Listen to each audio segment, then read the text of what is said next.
자, 오늘은 요한계시록 21장을 함께 보도록 하겠습니다. 요한계시록이 22장까지 되어 있는데 이제 2장 남았습니다. 자, 요한계시록 그동안 쭉 살펴보았습니다마는 요한계시록에는 우리가 잘 알고 있는 삼중 재앙이 있지요. 세상과 또 하나님을 멸시하고 또 교회를 핍박하는 세상을 향한 하나님의 심판이 삼중으로 그렇게 나옵니다. 그것이 너무나 압도적이어서 요한계시록하면 그 부분만 생각을 하기가 쉬운데, 그 요한계시록에 있는 그 삼중 재앙, 일곱 봉인 재앙, 일곱 천사들의 나팔, 또 일곱 접시의 이 모든 재앙은 16장까지 이제 마치지 않습니까? 16장에는까지는 이제 마지막 접시 재앙까지 끝난단 말이에요. 물론 이러한 무서운 재앙 가운데서도 성도들과 교회를 향한 하나님의 보호와 구원의 약속이 저변에 이렇게 흐르고 있지요. 마치 하나님께서 애굽에 10가지 재앙을 내리셨을 때도 하나님의 백성들을 보호하셨다는 이야기가 있듯이 이 삼중 재앙 가운데서도 그 재앙보다도 재앙이 있지만은 또 하나님께서 우리에게 성도들에게 주시는 복음이 있단 말이에요. 내가 너희들을 구원한다, 내가 너희들과 함께 있겠다라는 그런 소망의 약속이 쭉 밑에 흐르고 있습니다. 그러나 아무튼 16장까지 그러한 것들이 쭉 소개되고 있고요. 17장 이후에는요, 그 세상을 향한 하나님의 심판에 대한 확인과 성도들이 누리게 될 구원의 기쁨에 대해서 지금 17장서부터 계속해서 기록하고 있는데, 구체적으로 그 하나님의 심판에 대한 확인은 17장에는 음녀로 비유된 세상에 대한 심판을 얘기했고요, 18장에는 바벨론으로 비유된 세상에 대한 하나님의 완전한 심판이 선언되는 것으로, 그러니까 17장, 18장까지는 그 16장의 또 다른 재앙이 아니라 그것을 음녀 바벨론으로 비유해서 그렇게 그 재앙을 하나님의 완전한 심판을 설명하고 있다고 말씀을 드렸어요. 이어서 지난 19장부터는 성도들이 누리게 될 구원의 기쁨을 여러 가지 상징들을 통해서 우리들에게 설명해 주고 있어요. 그러니까 19장서부터는 이제 장면을 바꾸어서 이제 성도들을 향한 기쁨과 소망, 이런 하나님의 약속의 성취, 이런 것들을 이제 상징적으로 우리에게 여러 가지 각도에서 보여주고 있는데, 구체적으로 19장에서는 성도들이 누릴 기쁨을 하늘나라에서 열리는 어린 양의 혼인 잔치, 신랑 되시는 예수 그리스도 그리고 모든 성도들은 신부가 되어서 그렇게 함께 누릴 혼인 잔치에 비유해서 설명을 하고 있고요. 또 우리 지난 시간에 지난 주일에 살펴보았던 20장 바로 전장에서는 성도들이 예수님과 함께 왕노를 하게 될 천년 왕국, 뭐 왕국이라고 해서 제가 지난번에 어떤 그 피지컬한 그런 나라가 있는 것은 아니고 오랫동안 예수 그리스도와 함께 성도들이 다스리게 될 그와 같은 귀한 천년 왕국이라는 것에 비유해서 설명을 했죠. 그래서 19장에서는 어린 양의 혼인잔치의 기쁨, 그 다음에 20장에서는 천년 왕국, 그리고 또 20장의 마지막 부분에 가서는요, 하나님은 천년 왕국에 들어가게 될 성도들의 이름이 생명책에 기록되어 있음을 기쁨으로 전하고 있습니다. 그래서 하나님이 이렇게 성도들에게 구원에 대한 확실한 소망을 자세하게 우리들에게 전하고 우리들에게 기쁨과 소망을 주고 있지요.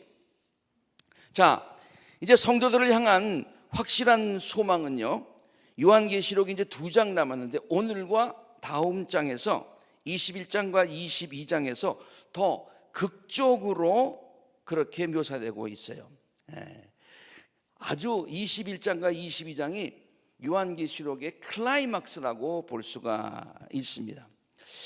지금 교회가 고통을 당하고 있고 성도들이 고통을 당하고 있고요. 제가 미운 오리 새끼 비유를 들었지만은 정말 미운 오리 새끼 취급을 당하면서 갈 곳 없어 갈 곳 없어 하는 이 성도들.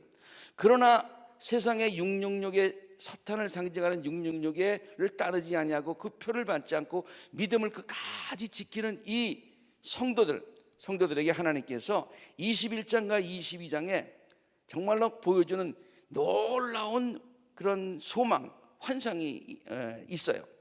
그것이 바로 새 하늘과 새 땅에 관한 같은 비전이에요. 새 하늘과 새 땅, 그리고 또 새 예루살렘에 비유된 새 예루살렘, 새 하늘과 새 땅, 이러한 그 상징적인 말로 우리들에게 전하고 있습니다. 우리 아이들이 지금 맨하탄에서 살고 있어요. 그런데 맨하탄에 살다 보니까 애가 둘인데도 불구하고 투베드룸에서 굉장히 작은 데서 살아요. 그래서 아이들이 조금 이게 좀 지금 좀 크다 보니까 좀 작다고 느낀 것 같아요. 그래서 이제 11월 초에 거기 옆에 있는 3베드룸으로 이제 또 가까운 데로 이사를 가는 것 같습니다. 아이들이요, 지난번에 우리 집에 와가지고 자랑을 하는데 자기네들이 지금 3베드룸으로 가게 됐다는 거예요. 자기 온 룸이 있다는 거예요. 그러면서 그냥 얼마나 익사이트 있는지 몰라요. 제가 이 얘기를 우리 손주 얘기하려는 게 아니라 그렇게 더 좋은 곳으로 갔을 때 그 갖고 있는 그 아이들도 그렇게 익사이트한데 말이죠. 이 성도들이 하나님께서 새 하늘과 새 땅을 이렇게 그냥 21장과 22장의 새 예루살렘을 쭉 보여줬을 때 지금 성도들의 마음속에 얼마나 부풀어졌을까요? 얼마나 마음 가운데 기대감이 있을까 한번 생각을 해보았습니다. 여러분 이 요한계시록과 직접 새 하늘과 새 땅과 직접 연관은 안 되지만 여러분의 이해를 돕기 위해서 제가 한번 옛날에 한번 본 그 영상이 있어서 그거 한번 찾아봤어요. 캘리포니아에 세계에서 제일 화려한 집이 있답니다. 5억 불이래요. 5억 불. 우리나라 돈으로는 5천억 원이 넘는 것이죠. 그것이 캘리포니아의 저쪽 어디에 언덕 위에 있다 그러는데 그것이 한 30분 정도 보여주는 것인데 지금 30분 다 보여드릴 수는 없고 제가 광일 전도사님한테 그거를 한 1분 30초로 좀 요약을 해서 한번 편집을 한번 해보라고 그랬습니다. 여러분 한번 우리가 그런 곳에 들어가서 이게 살게 된다 그랬을 때 여러분 어떨 것 같은가 하는 그런 생각을 가지고 한번 잠깐 보시기 바랍니다.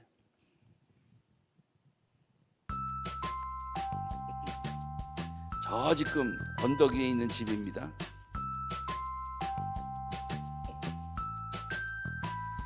제 큰 문이 그냥 자동으로 열리는 거예요.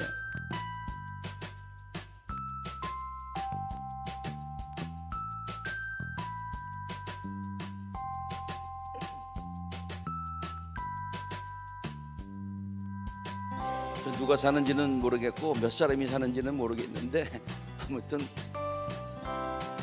굉장히 크고 비싼 것들로만 꾸며 있다고 하는 설명을 들었어요.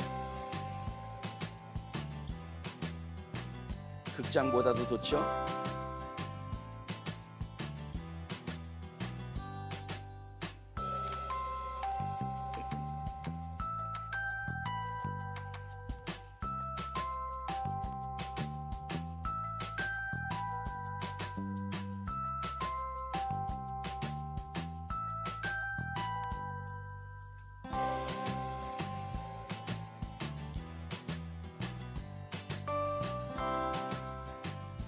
지금 저 안내하는 사람은 저 집을 설계하고 직접 지은 사람이래요.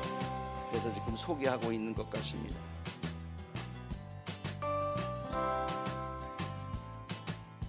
옥상에 무슨 골프장도 있는 것 같아요. 네.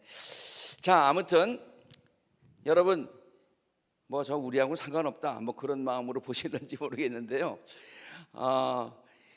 정말 그 고생하고 집도 없고 그다음에 또 이렇게 늘 천대받던 초대교회 성도들이 내게 저것보다도 더 화려한 하늘나라의 새 하늘과 새 땅, 새 예루살렘을 보여주는 거예요. 지금 21장과 22장이 한번 그런 생각을 하면서 한번 보시길 바랍니다. 그러면은 새 하늘과 새 땅이 성도들에게 펼쳐지는데요.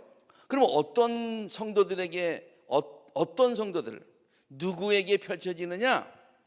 요한계시록 21장 7절에는 이렇게 설명하고 있어요. 이기는 사람은 이것을 상속으로 받게 될 것이다. 누구가? 이기는 사람. 이겼다는 얘기는 뭐예요? 세상의 핍박과 시련과 어려움이 있을지라도 믿음으로 그것을 끝까지 이기고 666이 상징하는 사탄의 그런 세력과 그 다음에 모든 세상의 가치관들을 다 물리치고 끝까지 믿음을 지켜서는 그 이기는 성도들, 그 성도들이 상속을 받게 될 것이다. 나는 그들의 하나님, 그의 하나님이 되고 그는 내 자녀가 되게 될 것이다. 이 하나님의 그런 풍요하신 하나님의 거하시는 곳에 우리도 거하게 된다. 그런 말씀이 되겠어요. 자, 그런데 21장과 22장에서 새 하늘과 새 땅은 어떤 곳이라고 설명을 해주고 있습니까? 그것은 첫 번째, 하나님께서 새롭게 창조하여 주신 것이에요. 하나님께서 새롭게 창조하여 주신 거예요. 그러니까 우리가 세상에서는 경험하지 못하고 보지도 못했던 그 어떤 놀라운 새로운 것, 그것을 우리에게 그런 것이 있는 것이다. 계시록 21장 1절은 이런 말로 시작을 합니다. 나는 새 하늘과 새 땅을 보았습니다. 이전의 하늘과 이전의 땅이 다 사라져요. 이전의 하늘과 이전의 땅, 이 세상, 문제 많은 세상, 어려움이 많은 세상, 그런 것들이 아니에요. 그리고 또 바다도 없어졌습니다. 그랬어요. 그 하늘나라에는 바다가 없나? 이 바다라고 하는 것은 그냥 이런 우리가 얘기하는 그런 바다를 얘기하고 있는 것이 아니라요. 성경에 보면 이스라엘 백성들에게 있어서는 이 바다라고 하는 것이 슬픔과 저주와 고통의 상징이었어요. 그 왜 그런 얘기가 나왔는지는 모르겠는데 이스라엘 사람들은 이 바다를 무척 무서워했다고 그래요. 특별히 아마 노아의 홍수 때에 그 홍수로 모든 인류들이 다 멸망을 당하는 그 물에 관한 그 두려움, 홍수에 관한 두려움이 근원이다라고 말하는 분들이 많이 있습니다만 아무튼 이 바다에 관한 두려움이 있어요. 그런데 사도 요한은 새 하늘과 새 땅, 하나님께서 성도들이 나중에 거할 그곳에는 바다가 없다는 얘기는 두려움과 무서움과 이런 모든 것들이 없다. 아주 있는데 극복하는 정도가 아니라 아주 그 자체가 없다. 그렇게 얘기하고 있어요. 21장 5절에는요. 보아라 내가 모든 것을 새롭게 한다. 하나님께서 새로 만드신 그와 같은 귀한 장소다. 두 번째는 하나님께서 친히 다스리시는 곳이다. 하나님이 다스리시는 것이다. 21장 3절에 보면은 하나님께서 그들과 함께 계실 것이요 그들은 하나님의 백성이 될 것이다. 하나님이 친히 다스리시는, 인간이 다스리는 세상에는요 온갖 부조리와 죄악뿐이에요. 사람이 다스리다 보면은 잘못한 것도 많고 온갖 부조리와 부정과 그런 부패들이 있잖아요. 우리 보잖아요. 매일매일 신문을 통해서 보는 게 그런 것들이잖아요. 근데 새 하늘과 새 땅은 친히 하나님께서 다스리시는 것이다. 그래서 성도들은 하나님이 다스리시는, 그래서 뭐예요? 공의로운 것, 사랑만이 있는 것, 부조리가 없는 것, 기쁨과 소망만이 가득 찬 것, 정의가 강처럼 흐르는 곳, 그곳에 살게 된다. 그런 얘기예요. 많은 사람들이 미국에 와서 살기를 원합니다. 왜 그래요? 다른 나라에 보면 그 지도자들이 독재자들이고 부정부패가 많고, 특별히 남미에 이렇게 보면은 그렇게 많잖아요. 그 사람들이 자꾸 미국에 오려고 막 애를 쓰잖아요. 왜? 기회의 나라고, 꿈을 이룰 수 있는 나라고, 뭐 그런 생각들을 가지고, 기대를 가지고 오지 않습니까? 그러니까 많은 성도들이 지금 갖고 있는 이 세상에 대한 부조리와 그다음에 죄악이 가득한, 고통이 가득한 이 세상이 아니라 하나님께서 다스리시는 곳, 그것을 이렇게 비전으로 보여주고 있는 것입니다. 그리고 그것은 하나님의 위로가 넘치는 것이다. 하나님이 다스린다고 그래서 하나님만 그냥 영광 받으시고 모든 사람들은 전부 다 뭐 그냥 종처럼 있는 그런 곳이 아니라, 하나님께서 백성들을 위해서 있는 곳, 백성들을 위로하시는 것, 축복해 주시는 것, 사랑해 주시는 것, 그런 것이다 이 말이에요. 21장 3절과 4절, 하나님께서는 친히 그들과 함께 계시고 그들의 눈에서 모든 눈물을 닦아주시는 것이다. 세상에서 신앙생활 하면서 정말로 많은 눈물들을 흘렸을 거예요. 고통 가운데 있었을 거예요. 그러나 그들이 하나님의 나라에 들어가게 되면, 하나님이 다스리는 새하늘과 새 땅에 가게 되면 하나님께서 친히 그들의 눈물을 닦아주신다.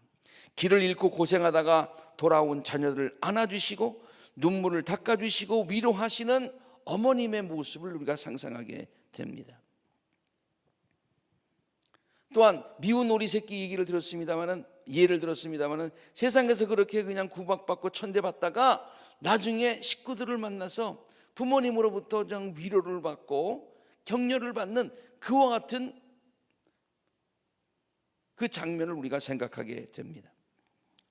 그리고 하나님의 나라는, 새하늘과 새 땅은 더 이상 슬픔과 고통이 없는 곳이라고 구체적으로 21장 4절에 다음과 같이 얘기하고 있어요. 다시는 죽음이 없고 슬픔도 울부짖음도 고통도 없게 되는 것이다.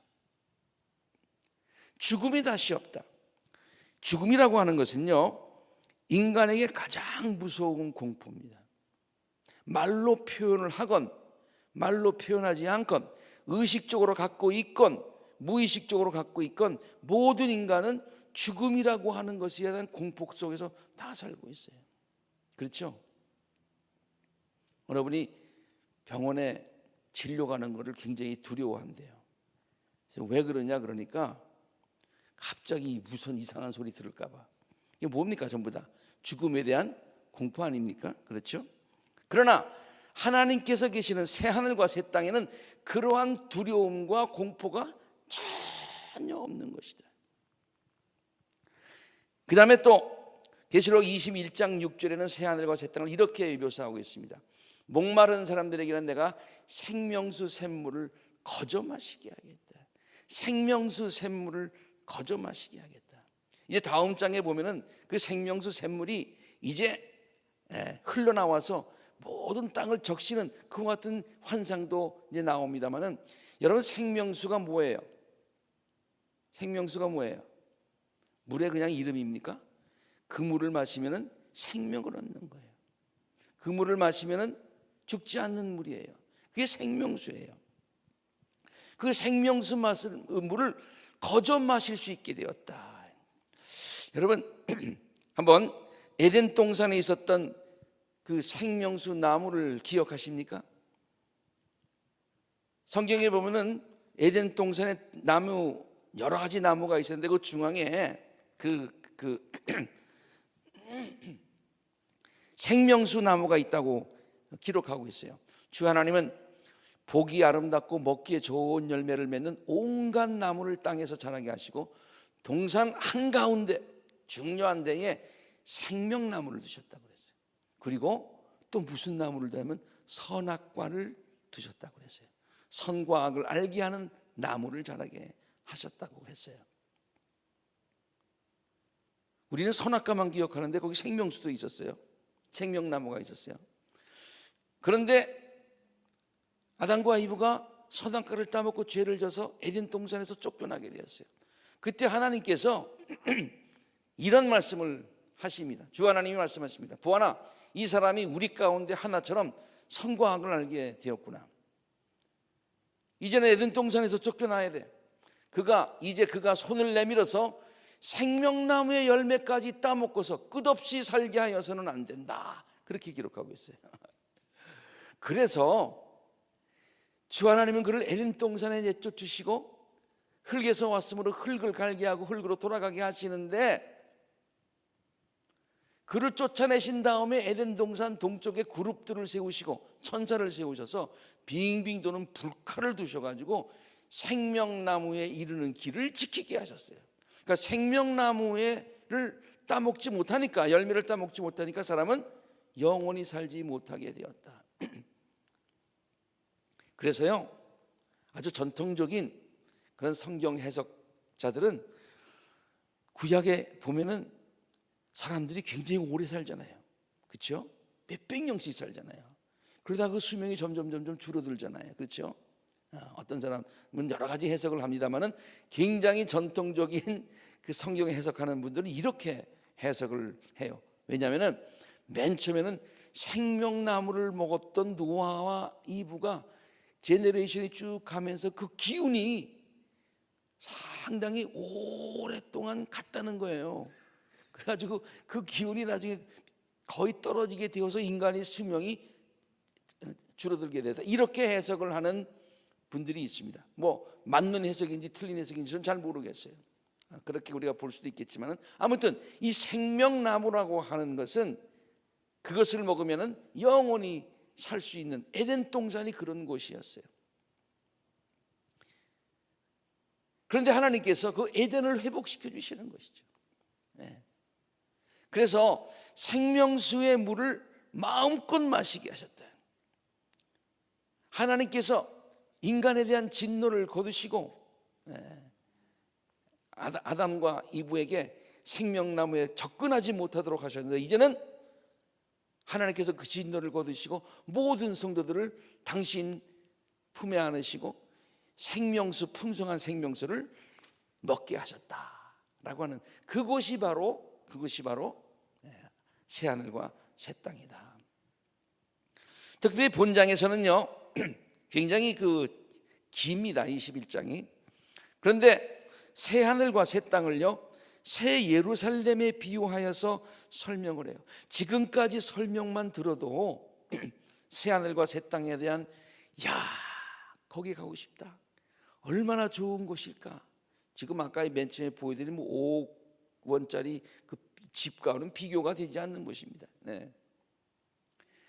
그 아름다운 것, 영원한 생명수가를 먹을 수 있는 것, 기쁨이 충만한 것, 슬픔이 없고 죽음이 없는 곳, 그것만으로도 사실은 충분할 것 같은데요, 하나님은 이 사도 요한에게 또 다른 환상을 보여주십니다. 이것이 뭐냐면 새하늘과 새 땅을 이번에는 새 예루살렘이라고 하는 말에 비유해서 그것이 얼마나 아름답고 복된 것인가를 설명해 주고 있습니다. 초창기에 그리스도인들은 유대인들이 많았죠, 그렇죠? 그래서 이 예루살렘이라고 하는 것이 유대 사람들에게 갖고 있는 그런 예루살렘 직접 성전도 되지만은, 예루살렘 그러면은 그들이 갖고 있는 어떤 그 마음의 영혼의 고향 같은 곳이 예루살렘이라는 곳이었어요. 특별히 이스라엘 사람들에게는 예루살렘이라고 하는 것이 민족의 자존심이었습니다. 자기들이 누구인가를 나타내는 아이덴티티와 같은 것이었어요. 우리나라 사람들은 나의 살던 고향은 꽃피는 산골, 복숭아꽃, 살구꽃, 차리인 동네, 뭐 이런 노래를 부르면은 고향 생각이 문득 나는지 모르겠지만 말이죠, 이스라엘 사람들은 예루살렘 성전을 떠올리면 그것이 곧 그들의 마음의 고향이었고 그들의 또 자존심이었어요. 그들의 삶의 중심이 바로 예루살렘이었어요. 이스라엘 백성들이 나라 없이 2000년 이상을 떠돌아 다니며 살 때에도요, 항상 예루살렘을 생각하지 않습니까? 2차 세계대전 이어 시오니즘 운동이 성공한 이유도 어떤 한 사람의 어떤 리더십 때문에 성공한 것이 아니라 예루살렘이라고 하는 그것이 마음의 고향으로 이스라엘 백성들에게 자리 잡고 있었기 때문에 그 이스라엘 그 백성들의 그 자존심, 고향, 그것을 향한 마음, 그것이 시오니즘 운동을 성공하게 해서 1948년에 이스라엘 나라가 지금 팔레스타인에 건설되게 된 거예요. 그래서 이 예루살렘이라고 하는 말 자체가 갖고 있는 그 매직과 같은 그런 힘이 있어요. 사도 요한은 그것을 너무나 잘 알고 있습니다.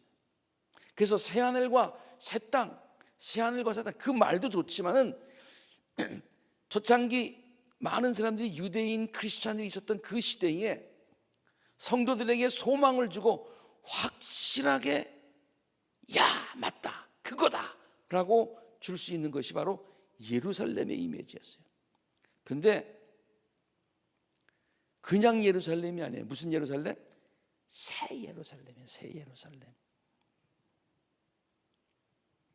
그들이 어느 정도 예루살렘의 성전에 대한 그런 애착을 가지고 있었는가 하는 것은 에스라서에 보면은 참 잘 나와 있어요. 성전을 다시 이제 복원을 했습니다. 근데 맨 처음에 솔로몬이 지었던 그런 성전보다는 조금 초라했던 것 같아요. 그러나 예루살렘 성전이 복원되었다고 하는 감격이 있었어요. 그때 그 당시 이스라엘 백성들이 그 성전이 복원된 것을 보고서 그 당시에 그 성전을 바라보는 그 광경을 이렇게 얘기하고 있어요. 주님의 성전 기초가 놓인 것을 본 온 백성도 목청껏 소리를 높여서 주님을 찬양했습니다. 드디어 우리의 마음의 고향인 예루살렘 성전이 이제 복원되는구나. 그러나 첫 성전을 본 나이 많은 제사장들과 레위 사람들과 가문의 우두머리들은요, 성전의 기초가 놓인 것을 보고 크게 통곡하였다고 그랬어요. 왜 통곡하였을까요? 옛날보다 규모가 작아졌기 때문에. 하나님의 전이 왜 이렇게 작아졌느냐, 이런 안타까움. 또 다른 한쪽에서는 많은 사람들이 성전이 복원되었기 때문에 그 자체만으로도 기뻐하고 즐거이 노래하였어요. 환성이 터지고 통곡이 있고, 이 환성과 통곡이 한데 뒤섞여서 소리가 너무나도 크고 시끄러웠다, 그렇게 표현하고 있어요. 그 소리는 멀리서도 들을 수 있었으나 어느 누구도 그것이 환성인지 통곡인지 구별할 수가 없었다. 아주 참 재미난, 그 자체가 재미나는 게 아니라 그 당시에 그 상황을 굉장히 재미있게 표현한 그와 같은 말씀이라고 생각을 해요. 이 말은 뭡니까? 이스라엘 사람들이 갖고 있는 성전에 대한 사랑, 성전에 대한 자존심, 그 성전을 그리는 그 마음, 그 성전이 회복되는 것이 얼마나 큰 축복이라고 느끼는 것. 그러니까 그냥 새하늘과 새 땅 이렇게만 얘기하지 아니하고 새 예루살렘이라고 표현하는 것은 우리에게는 이거나 그거나 같아 보일지 모르지만은 이스라엘 백성들에게는 큰 차이가 있는 그런 표현이었다. 사도 요한이 전하고 있는 새 예루살렘의 모습은 다음과 같았습니다. 하나님의 영광이 쌓인 곳입니다. 21장 11절에 그 도시는 하나님의 영광에 쌓였고요. 하나님의 영광이 쌓인 곳, 하나님의 영광이 쌓인 그곳에 우리가 들어가는 것이 우리 하나님의 영광이 우리를 감싸고 있는 거예요. 그 빛은 지극히 귀한 보석과 같고 수정과 같이 맑은 벽옥과 같았습니다. 그 다음, 이제 새 예루살렘은 어떤 것이냐? 아까 새 하늘과 새 땅, 그것이 굉장히 화려한 것이라고 했는데요, 새 예루살렘은 어느 정도로 화려한 것이냐고 하는 것을 사도 요한은 자기가 알고 있는 화려한 단어들을 다 동원합니다. 저는 이 부분에 가서 사도 요한의 그 단어 선택하는 그 어휘력이 굉장하다는 것을 느꼈어요. 그 성벽은요, 벽옥으로 쌓였고요. 아까 그 저택에 들어갈 때 맨 처음에 여러분 보셨는지 모르지만 설명을 들으면요, 딱 들어가는데 큰 대리석과 같은 문이 있는데요, 대리석과 같은 문이 자동으로 쫙 열리는 장면으로부터 시작을 해요. 그런데 그 성벽은 벽옥으로 쌓였고요, 도시는 맑은 수정과 같은 순금으로 되어 있는 도시. 그 성벽의 주춧돌은 각각 보석으로 꾸며져 있어요. 첫째 주춧돌은 벽옥이고, 둘째는 사파이어, 셋째는 옥수요, 넷째는 비치옥이요, 다섯째는 홍만호요. 우리가 모르는 보석도 굉장히 많이 있어요. 여섯째는 홍옥수요, 일곱째는 황보석이요, 여덟째는 녹주석이요, 아홉째는 황옥이요, 열째는 녹옥수요, 열한째는 청옥이요, 열두째는 자수정이었습니다. 여러분 이 가운데서 몇 개나 아세요? 정말 그 어휘력이 대단하지요. 나는 그걸 다 보여줘도 옮기지도 못하겠어. 그런데 사도 요한은 그것을 본 것을 새 하늘과 새 땅, 그 말보다도 더 감동적인 새 예루살렘이라는 상징으로 이스라엘 백성들에게, 성도들에게 소망을 주면서 그것을 갖다가 묘사하는데 정말 막 너무너무 아름다운 그런 단어들로 묘사를 하고 있어요. 12대문은 12진주로 되어 있대요. 그 대문들이 각각 진주 하나로 되어 있어요. 진주가 크면 클수록 값이 나가지 않습니까? 근데 그 대문이, 그 성전 대문이 얼마나 크겠어요. 근데 그 대문이 진주로 모아져서 만드는 게 아니라 진주가 그냥 그게 한 덩어리래, 한 덩어리. 야, 과장법일까? 아니면 진짜일까? 아무튼 중요한 것은 사도 요한은 그 새 예루살렘 성전이 얼마나 아름답고 화려하고 하나님의 영광으로 가득 차 있느냐, 그리고 우리 성도들이 그곳에 들어갔을 때 그 감격과 그 영광이 얼마나 크겠느냐, 그것을 보여주는 거예요. 도시의 넓은 거리는 맑은 수정과 같은 순금으로 되어 있었다고 그렇게 얘기하고 있습니다. 그 다음에 그 새 예루살렘 성전은요, 어린 양께서 친히 성전이 되시고 빛이 되신 것이에요. 그냥 어린 양이 친히, 그 성전 자체가 어린 양이에요. 예수 그리스도, 우리는 예수 그리스도의 이 교회를 뭐라고 그럽니까? 그리스도의 몸이라고 얘기하잖아요. 그런데 하늘나라에 있는 성전은 예수 그리스도께서 성전 자체가 되시고 빛 자체가 되시는 거예요. 나는 그 안에서 성전을 볼 수 없었습니다. 그 안에서 성전을 볼 수가 없어요. 지금 예루살렘 전체의 성전을 얘기하고 있는 거예요. 예루살렘 성 안에 있는 그 예루살렘이 있고, 예루살렘에서 성전이 있는데, 지금 이 새 예루살렘은 지금 성전뿐만 아니라 새 예루살렘 전체 도시를 얘기하고 있는 거예요. 그 도시 안에는, 우리 인간 사회에는 그게 있고 거기에 성전이 따로 있는데, 예수님 자신이 성전이 되시기 때문에 성전이 없다는 거예요. 그것은 전능하신 주 하나님과 어린 양이 그 도시의 성전 그 자체이시기 때문이다. 그 도시에는 해나 달이 빛을 비출 필요가 없어요.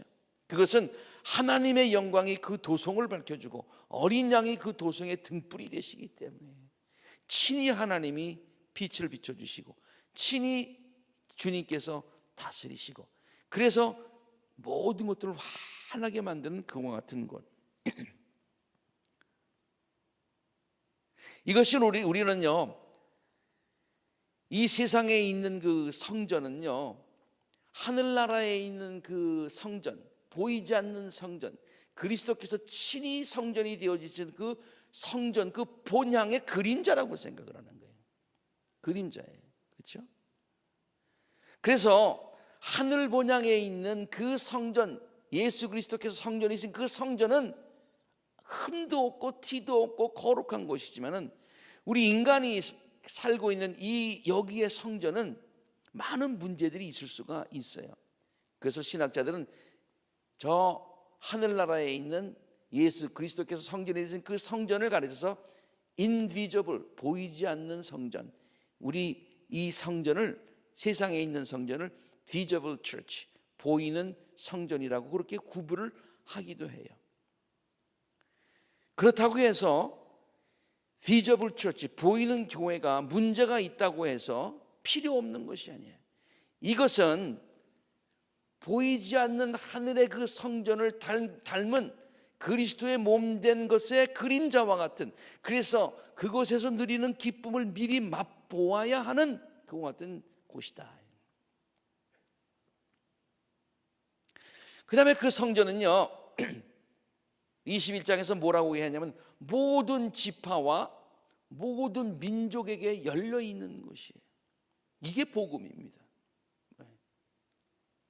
모든 지파와 모든 민족들에게 열려있는 것이, 지금 이 새하늘과 새 땅, 새 예루살렘에 들어가는 사람들이 누굽니까? 상징적으로 숫자로 14만 4천 아닙니까? 그렇죠? 여기에 못 들어오는 사람들은 누굽니까? 짐승 666의 숫자를 따르고 666을 따르고 그에게 표를 받은 자들 아닙니까? 또 다시 지난 장에 있는 말에 비유해서 얘기하면 이 새하늘과 새 땅, 새 예루살렘에 들어가는 성도들은 누구예요? 생명록에 기록된 사람들. 여기 들어가지 못하는 사람은 생명록에 기록되어 있지 않은 사람들. 그런데 이 생명록에 기록되어 있는 것이 14만 4천으로 한정되어 있는 것이 아니라 14만 4천이라는 것을 제가 지난번에 뭐라고 그랬어요? 3이라고 하는 완전한 숫자에 동서남북 완전한 숫자를 곱하면 12이 되고, 이 완전수에 또 완전히 둘을 곱하면 144가 되고, 여기에 1000이라고 하는 감히 셀 수도 없는 놀라운 숫자가 거기에 포함이 되니까 14만 4천이 됐다고 그랬잖아요. 요한계시록 21장은 여기에 오는 이 아름다운 곳, 새하늘과 새 땅, 새 예루살렘의 모든 민족들에게 열려 있음을 이렇게 표현하고 있습니다. 그 도시에는 높고 큰 성벽이 있고 거기에는 12대문이 달려있는, 12대문에는 12천사가 지키고 있어요. 근데 거기에 이스라엘 자손의 12지파 이름이 적혀 있다고 그랬어요. 그 대문은 동쪽에 셋, 북쪽에 셋, 남쪽에 셋, 서쪽에 셋, 3, 4, 12, 12지파. 그 도시에 성벽에는 주춧돌이 또 12개가 있고 그 위에는 어린 양의 12사도의 12 이름이 적혀 있어요. 그래서 이 12 곱하기 12, 이 14만 4천이 거기에 상징적으로 나와 있는 거예요. 모든 민족에게, 모든 사람에게 열려있는 그와 같은 거예요. 이게 복음이죠. 그리고 그러나 거룩한 자들과 구원받은 자들만이 들어가는 것, 모두에게 열려있다고 해서 아무나 들어오는 것이 아니에요. 아무나 들어오는 것이 아니라 생명록에 기록된 자, 구원된 14만 4천, 하나님의 성도, 끝까지 믿음을 지킨 자, 세상에 굴하지 않은 자, 저들만이 들어오는 것이다. 속된 것은 무엇이든지 그 도시에 들어가지 못하고 가증한 일과 거짓을 행한 자도 절대로 거기에 들어가지 못합니다. 다만 어린 양의 생명책에 기록되어 있는 사람들, 우리 지난 장에 나오죠. 이게 14만 4천이죠. 어린 양의 14만 4천 숫자의 개념이 아니라 주 예수 그리스도를 믿고 어린 양의 보혈의 피로 의로움을 받고 시련과 고난을 끝까지 지켜서 이긴 자, 그 자들만이 들어갈 수 있게 된다.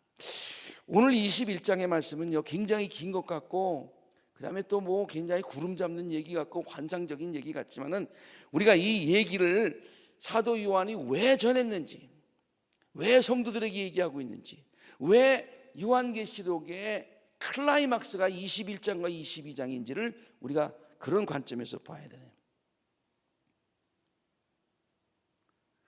핍박을 받고 고난을 받고 있는 많은 성도들에게 어린 양의 혼인잔치의 비유를 들어서 너무 기쁜 곳이야, 천년왕국이야, 이런 말도 있지만 더 확실하게 너희들이 영원토록 구할 새하늘과 새 땅, 죽음도 없고 슬픔도 없고 모든 문제가 없는 그 땅, 하나님께서 다스리시는 땅, 하나님이 보호하시는 땅, 그리고 새 예루살렘.